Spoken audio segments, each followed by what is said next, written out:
நண்பர்களே வணக்கம். கள்ளக்குறிச்சியிலிருந்து ஜாலகா பேசுகிறேன். ஸ்ரீ ஜாலகா தேவி ஆன்மீக அறக்கட்டளை மற்றும் மாந்திரிக பயிற்சி குழு. நீங்கள் பார்த்துட்டு இது பார்த்தீங்கன்னா புத்து மண், அதாவது இந்த கரையான் புற்று இருக்கு இல்லையா, அதோடைய மண். அந்த மண் தாங்கிறத உங்களுக்கு ப்ரூவ் பண்ணுறதுக்காக நான் அதில் பாருங்கள், அந்த கரையான் உங்களுக்கு அதை காட்டுறேன். நல்லா பாருங்கள், இதில் கரையான் இருக்குது. திரும்ப மறுபடியும் காட்டுறேன். இந்த கரையான் ஒரு அபூர்வ ஒரு சக்தி கொண்டது. அதனால் இதில் ஒரு ஏவல் பொம்மை நான் செய்ய போகிறேன். ஒரு மனித உருவத்தில் ஒரு பொம்மை செய்ய போகிறேன். ஸோ அதுக்கு தான் இந்த கரையான் புற்று. நிறைய பேர் பாம்பு புற்றும்பாங்க, அதெல்லாம் கிடையாது. இந்த அப்புறம் கரையான் தெரியுது பாருங்கள், கரையான் போகுதா? ஓகே, இதுதான். இது கரையான் புற்று, உயிருள்ள மண். இது புற்று உயிருள்ள புற்று. ஒரு புற்றில் போய் ஒரு மண்ணை எடுத்துகிட்டு வரோன்னா அந்த புற்றில் உயிர் இருக்கணும் அப்படிங்கிறது மாந்திரிக சாஸ்திரத்தில் சொல்லப்பட்டிருக்கு. அப்போ ஒரு உயிர் இல்லாத ஒரு பொருளை கொண்டு நம்ம உயிர் ஏற்றுறது அது இயலாத காரியம். அதுவே ஒரு உயிர் உள்ள ஒரு புத்து மண்ணை கொண்டு அதை என்ன காரியத்துக்காக செய்கிறோமோ அதை செஞ்சு அதுக்கு உயிர் கொடுத்தால் அந்த காரியம் ரொம்ப சிறப்பாக சித்தி அடையும் அப்படிங்கிறது வேத சாஸ்திரம். சரி, இப்போ இந்த மண் எடுத்துகிட்டு நல்லதுக்கா கெட்டதுக்கா அப்படின்னா நல்ல விஷயத்துக்காக தான் இதை எடுத்துகிட்டு வந்திருக்கேன். ஒருத்தர் ஏவல் பிள்ளை சூழ்நிலையில் பாதிக்கப்பட்டிருக்காரு. அவரை நான் கிளியர் பண்ணணும், சுத்தி பண்ணி அவருக்கு நல்லது நடக்கணும், அந்த ஏவலெல்லாம் வீட்டை விட்டு வெளியே எடுக்கணும் அப்படிங்கிறதுக்காக அதை எடுத்துகிட்டு இப்போ பாருங்கள், அதில் தண்ணி ஊற்றி மண்ணை ஃபுல்லாக நல்லா பேஸ்ட் பண்ணிகிட்ருக்கேன். இது பார்த்திங்கன்னா எடுக்கக்கூடிய நேரம் காலம்லாம் இருக்குது. அது முறையாக செய்யணும், தவறுதலாக செய்து விடக்கூடாது. ஏன்னா நான் எடுக்கும்போதும் சுத்தி பண்ணி தான் எடுத்தேன். ஸோ இப்போவுமே அது மறுபடியும் நான் கொஞ்சம் தண்ணி ஊற்றி மறுபடியும் சுத்தி பண்ணுவேன், நீங்களே பார்க்கலாம்.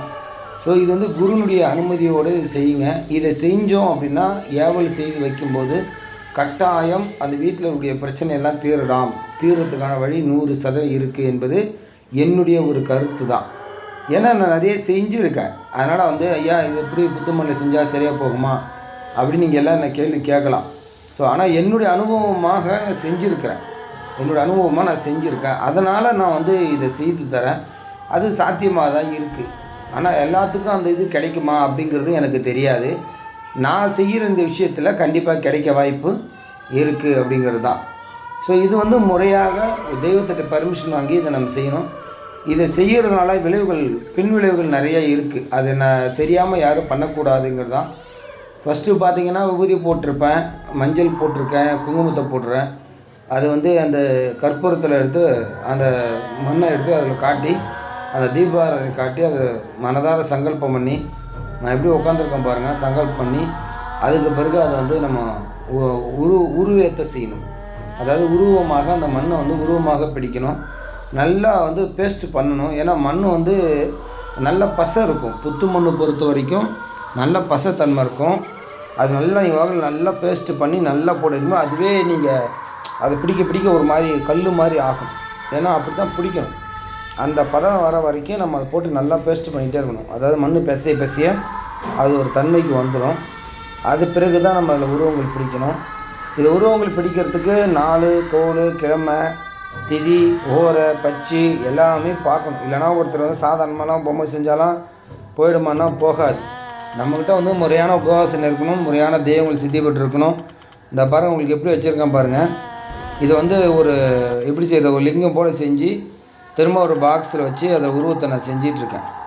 இப்போ பார்த்தீங்கன்னா உருவம் செஞ்சுருக்கிறேன். இது இதுக்குள்ளார அதாவது மண்ணை பிசைஞ்சு உருவம் செய்கிறதுக்குள்ளார நிறைய ப்ராசஸ் இருக்குது. அதை நான் வீடியோவில் மறைபொருளாக வச்சுருக்கிறேன். ஏன்னா இது நான் வெளிப்படையாக போட்டு நாளைக்கு அப்படியே எல்லாம் பார்த்துட்டு போய் ஜாலகா அப்படி தான் செஞ்சு அதை சொல்லிட்டு இன்றைக்கி போலி மந்திரவாதிகள்லாம் நிறையா பசங்க இருக்கிறாங்க. இந்த திருப்பூரில் ஒருத்தர் இருக்கிறான் பாருங்கள், ஒரு கம்யூனிட்டி. அவனுமே அறக்குறை மெண்டல். அவன்லாம் மந்திரவாதின்னு சொல்லிட்டு சுற்றிருக்காங்க. அந்த நவசக்தின்றவன் அவனுக்குலாம் ஒன்றுமே தெரியாது. அவன் ஒரு மெண்டல், அவன் அரை மெண்டல். ஒரு தடவை பார்த்தீங்கன்னா காசு கொடுத்து வாங்குங்கிறான், ஒரு தடவை பார்த்தீங்கன்னா இலவசங்கிறான், அப்புறம் ஒரு தடவை பார்த்தீங்கன்னா சும்மா தரோம் அப்படி இப்படின்றான். சும்மா எல்லாமே வெட்டி பேச்சு. அதனால் வித்தையை சரியாக பயன்படுத்தணும், வித்தையை சரியாக புரிஞ்சுக்கணும். நல்ல நிலைமையில் கொண்டு போகணும் அப்படின்னா கண்டிப்பாக நமக்கு நல்லதே நடக்கும். எப்பேற்பட்ட சோதனை வந்தாலும் துன்பங்கள் வந்தாலும் கண்டிப்பாக இறைவன் நமக்காக குரல் கொடுக்கவும் தோல் கொடுக்கவும் தாங்கி பிடிக்கவும் கட்டாயம் வரும் என்பது என்னுடைய அனுபவம். ஏன்னா எல்லாத்துக்கும் உங்களுக்கெல்லாம் தெரியும். எனக்கு ஒரு சின்ன விஷயங்கள் நடந்துச்சு. இந்த தெய்வம் எந்த அளவுக்கு எனக்கு சப்போர்ட்டாக இருக்கும் உங்களுக்கு எல்லாத்துக்கும் தெரியும். ஸோ இதனால் வந்து உருவங்கள் செய்து அந்த உருவத்துக்கு உள்ளார நிறையா பொருள் நம்ம இது பண்ணணும். ஏன்னா திடீர்னு எதுவுமே சும்மா வெறும் மண்ணை மட்டும் எடுத்துகிட்டு போய் வச்சோம்னா சித்தி ஆகிடுமா, பிரச்சனை தீருமானா தீராதுங்க, அதெல்லாம் தீராது. அதுக்கான முறையான இது எந்திரங்கள்லாம் செய்யணும், நிறையா விஷயங்கள் பண்ணணும். பண்ணி அதை செஞ்சோம்னா கண்டிப்பாக நமக்கு அது நல்ல பலன் கொடுக்கும் அப்படிங்கிறது என்னுடைய கருத்து. ஸோ இது வந்து செய்யலாம், பட் ஆனால் குருவினுடைய அனுமதியோடு